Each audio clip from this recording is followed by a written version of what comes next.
In a 2012 interview promoting the full-length version of Frankenweenie, Tim Burton offered a memory. It's a quiet one, unadorned, almost an aside in the flow of a press junket. He said, "I had this dog when I was a boy, and he had distemper, and they said he wasn't going to live for more than a couple of days, but he lived for a long time after that." It's a statement that seems to pass by without much weight. A simple biographical detail, a sick dog that got better for a while. It's presented as the foundation for a film about a boy who resurrects his dead pet. But the logic feels slightly misaligned. A story about a miraculous temporary survival is not the same as a story about a miraculous post-mortem revival. The two events don't quite connect. One is about holding on, the other is about bringing back. And it's in that small, almost imperceptible gap between the memory and the movie that an entire creative career is being explained. The statement isn't just background colour. It's a piece of evidence. It's the first fragment we have to examine. Our work here is a kind of forensic reconstruction. We have the artifacts, a 30-minute live-action short from 1984, a feature-length stop-motion film from 2012, a collection of concept drawings, and a series of documented interviews given over 3 decades. The popular narrative has already been assembled from these pieces. Tim Burton loved his dog, the dog died, and he made a film fantasizing about its return, blending his personal grief with his love for classic monster movies. It's a clean, affecting story, but it's also incomplete. It mistakes the container for the content. It assumes the Frankenstein elements are the point, when they are merely the language used to describe something far more personal and specific. To locate the actual story, we have to handle each artifact not as a finished product, but as a clue. We begin with the 1984 short film, the original expression of the idea, produced under the banner of Walt Disney Productions. If you handle the 1984 Frankenweenie, even just as a digital file, you can feel its strange texture. It is a Disney film that feels nothing like a Disney film. It's shot in black and white, a choice that in the vibrant, colour-saturated early 80s was not nostalgic, but actively oppositional. It's a statement of aesthetic difference. The setting is identified in the opening sequence. We see a sign, "Welcome to Burbank, home of," and the rest is obscured. It's a joke, of course, because Burbank was the home of the very studio funding the film. This isn't some generic storybook suburb. This is a specific place. It's the landscape of Burton's own childhood, rendered with an almost painful fidelity. The rows of identical tract houses, the manicured lawns, the oppressive, cloudless sunlight of Southern California. The black and white photography doesn't make it look old. It makes it look alien, drained of life. It's a portrait of a place that values conformity above all else. In this landscape, we find Victor Frankenstein, played by a young Barrett Oliver, and it's critical to observe what he is doing. He is not a brooding, gothic anti-hero. He's a quiet, creative, solitary boy. Our introduction to him is through the home movies he makes, starring his dog, Sparky. This is our second piece of evidence, the film within the film. It's called Monsters from the Beyond. Sparky, in a crude dinosaur costume, stomps on miniature sets. It's charming, but it's more than that. It shows us Victor's interior world. He uses the language of monster movies to process his reality. He doesn't just play with his dog, he casts him as a star, transforming the mundane reality of their backyard into a place of fantasy and importance. Their bond is not just one of owner and pet, it is a creative partnership. They are a unit of two, building worlds to escape the crushing sameness of the one they inhabit.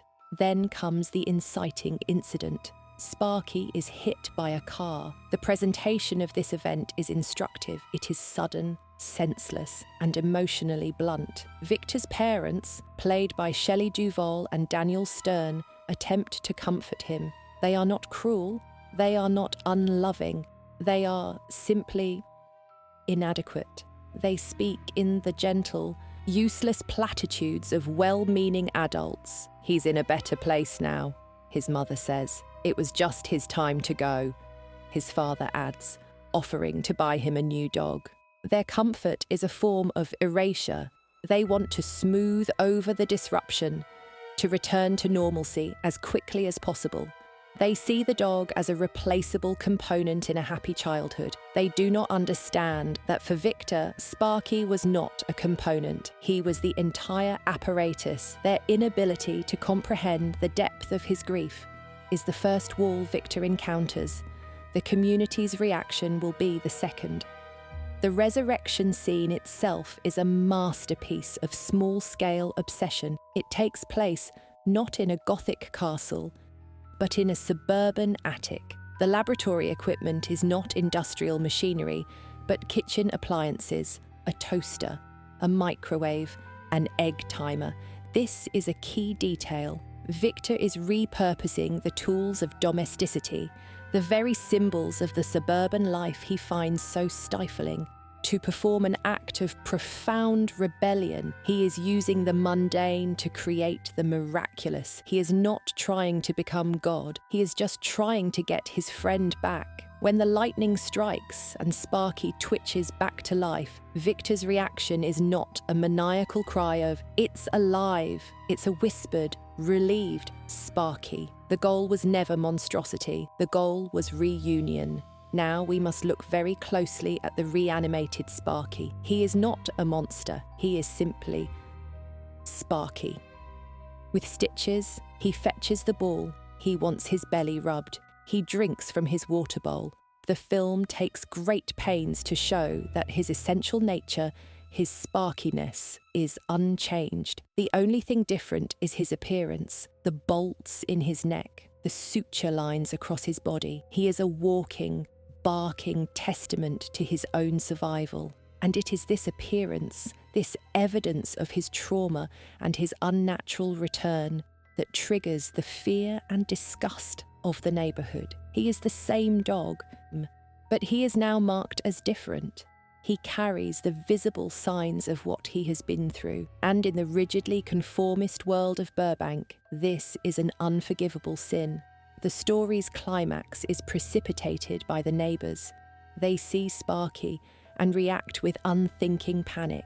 They form a mob. And here, the film's argument becomes explicit.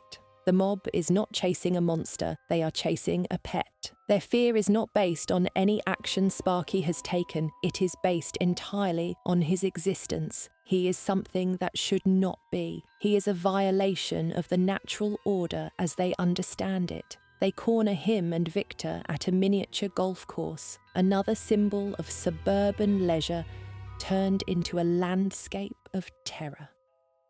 The final confrontation takes place at the windmill, a direct homage to the 1931 Frankenstein, but the homage is a deliberate misdirection. In the original, the monster is a killer, and the villagers' fear is justified. Here, Sparky is an innocent, and the mob is a collection of hysterical, prejudiced fools. They accidentally set the windmill on fire.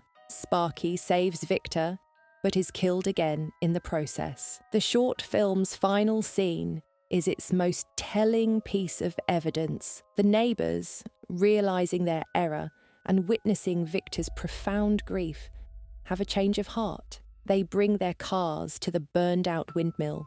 In a collective act of atonement, they use jumper cables to channel the energy from all their car batteries into Sparky's body, jolting him back to life a second time. The community, which once rejected the strange and the different, now participates in its resurrection. It's an ending that feels tacked on, a concession to the studio that demanded something more hopeful. Yet even in its sentimentality, it reinforces the film's core idea. The monster was never the dog. The monster was the community's fear. The resolution is not that the dog is cured of his stitches, but that the community is cured of its prejudice. Now we must introduce a new artifact, one that exists outside the film itself. This is the record of the film's reception within Disney. After a series of test screenings where children were reportedly frightened, Disney shelved the film. On May 25, 1984, they officially terminated Tim Burton's employment. The stated reason, according to reports from executives like Tom Wilhite, was that the film was not appropriate for the company's target audience and that Burton had wasted production funds on a project they couldn't use. This event is not a footnote. It is a central part of the story we are reconstructing.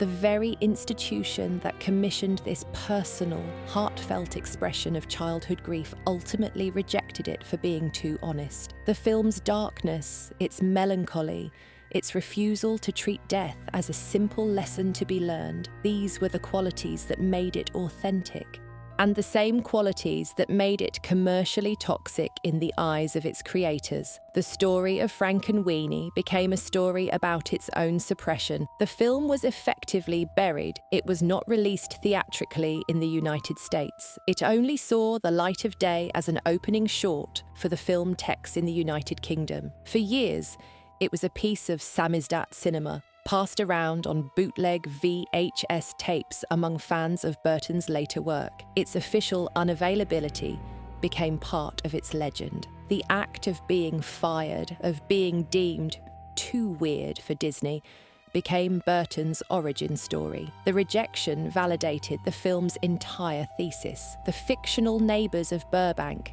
and the real-life executives of the Disney Corporation had merged. Both looked at this strange, stitched-together creation, born of love and grief, and saw only a monster. They wanted it gone. We must now shift our timeline forward nearly 3 decades. After the massive commercial successes of Batman, Edward Scissorhands, and Alice in Wonderland, Burton's relationship with Disney was radically different. He was no longer a misfit animator in their employ. He was one of the most bankable directors in the world. He was given the chance to remake Frankenweenie, not as a live-action short, but as a feature-length, black and white, stop-motion animated film. The medium he had always felt was its natural home. This 2012 version is our next major artifact. We must place it side by side with the 1984 original and examine the differences. What was added? What was changed? And what does that tell us about the original memory that started this whole process? The 2012 film expands the world of New Holland, a slightly more stylized version of the original's Burbank.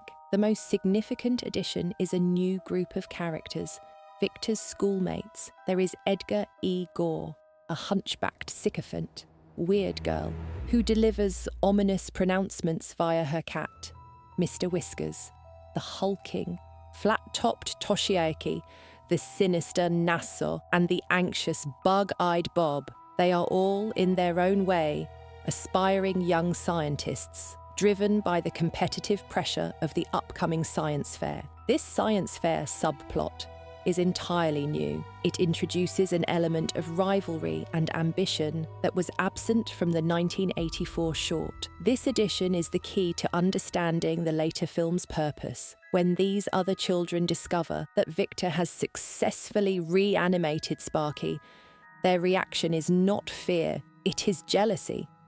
They steal Victor's secret formula, not to replicate his loving reunion, but to win the science fair. They apply his methods to their own dead pets, a rat, a cat, a turtle, a packet of sea monkeys. The results are catastrophic.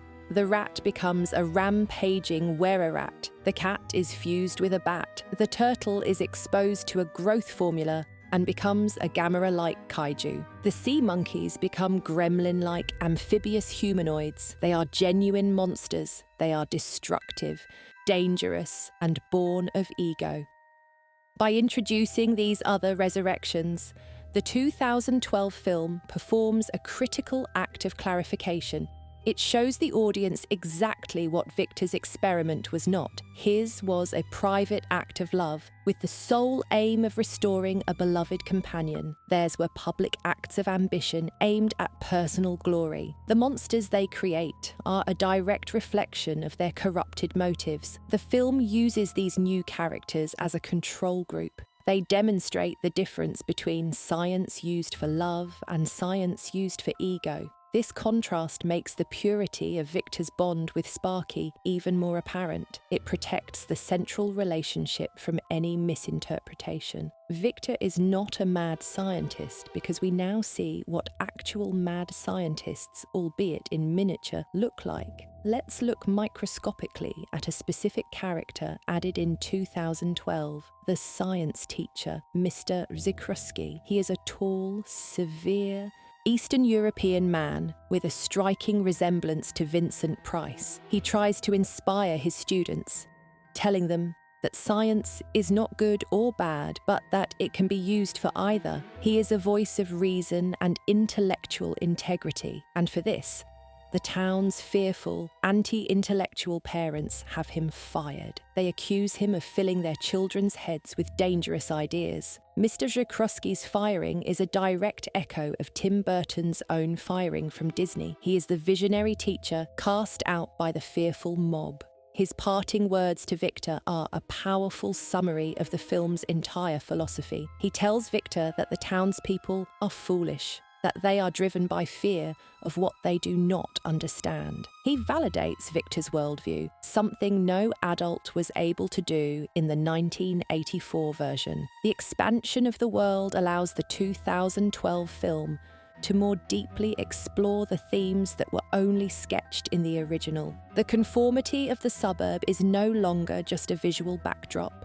It's an active antagonist in the form of the reactionary parents. The isolation of the weird kid is no longer just Victor's personal problem. It's a shared experience among a small group of outsiders, even if they are rivals. The film is no longer just about one boy and his dog. It's about the struggle to protect a private, sincere creation in a world that demands everything be safe, normal, and competitive. We can now begin to assemble these fragments into a coherent pattern. We have the initial memory, a sick dog that lived on borrowed time. We have the 1984 short, a story of private grief clashing with public fear of the unusual. We have the Disney firing, a real-world confirmation of the film's central conflict. And we have the 2012 feature, a deliberate clarification of the original motive achieved by contrasting it with the selfish ambitions of others. What is the pattern that connects these pieces? It is a persistent, career-long investigation into the nature of love for the imperfect. The story is not, and never has been, simply about death. That is the misinterpretation. Let's return to that first piece of evidence, the quote about the dog with distemper. They said he wasn't going to live, but he lived for a long time after that.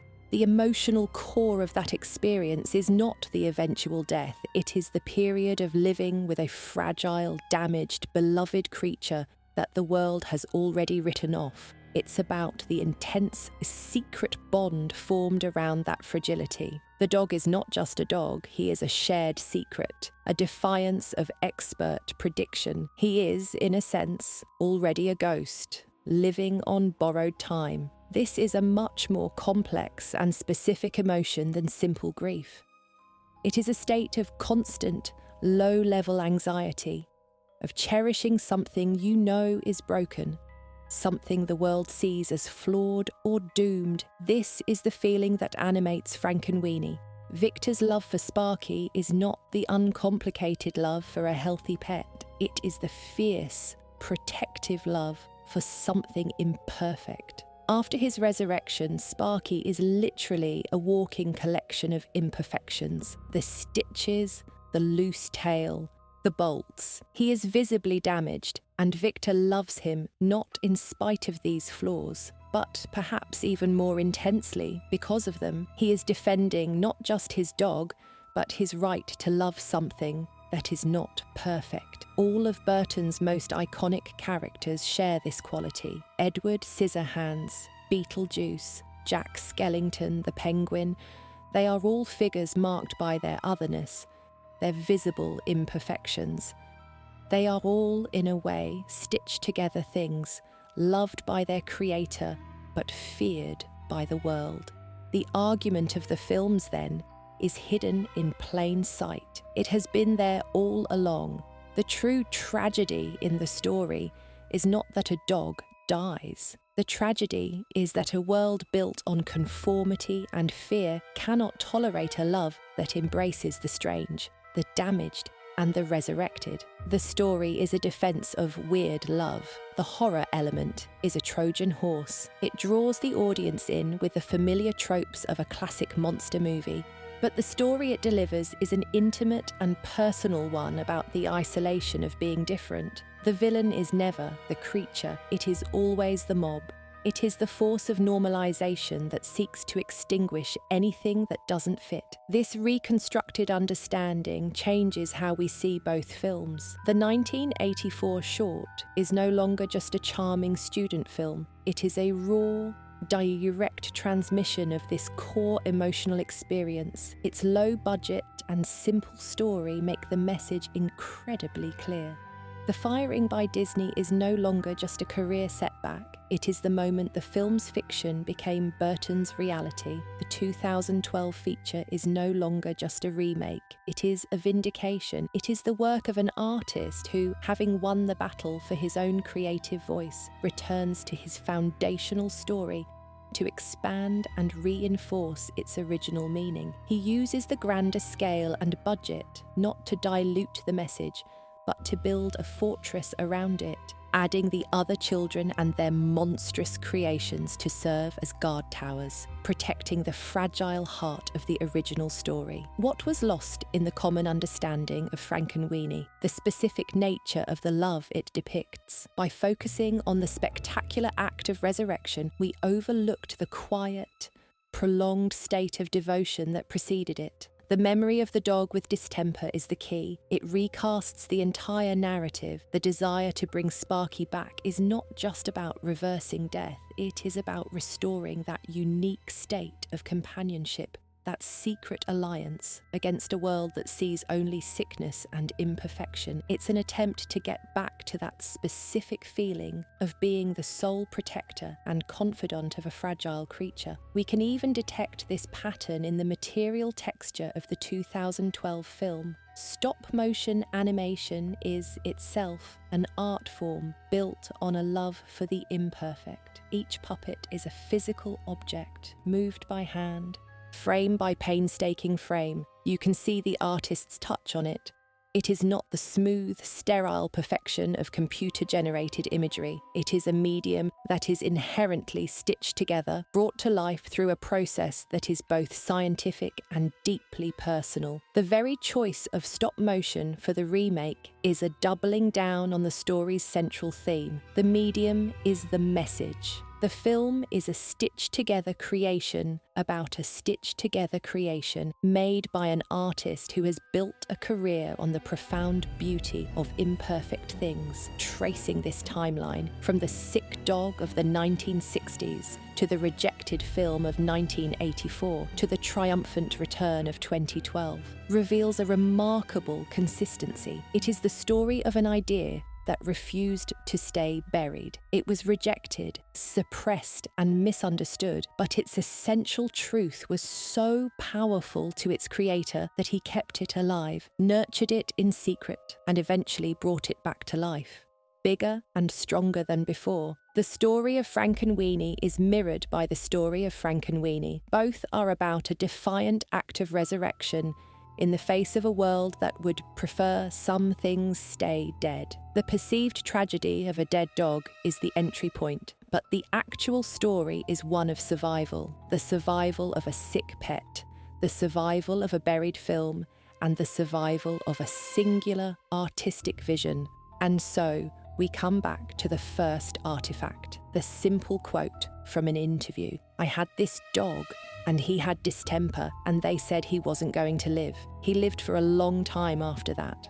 After this forensic reconstruction, we can no longer hear these words as a simple prelude to a sad story. They are not the backstory, they are the story itself. The phrase, "he lived for a long time after that," is not a resolution. It is the introduction of the central tension. It is the beginning of a period of precious, anxious, and secret love for something that the world had already condemned. That is the ghost that haunts every frame of both films. It is the feeling that Tim Burton has been chasing, capturing, and trying to explain for his entire career. It is the quiet, desperate, and beautiful work of keeping the things you love alive, one frame at a time.